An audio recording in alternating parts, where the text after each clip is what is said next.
sumabay pa sa uso. Ako'y magiging ako na aking ginusto.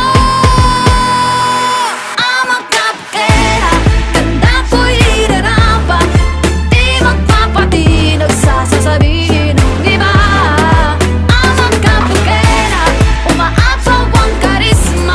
Ang tunay kong ganda sa lahat na iba.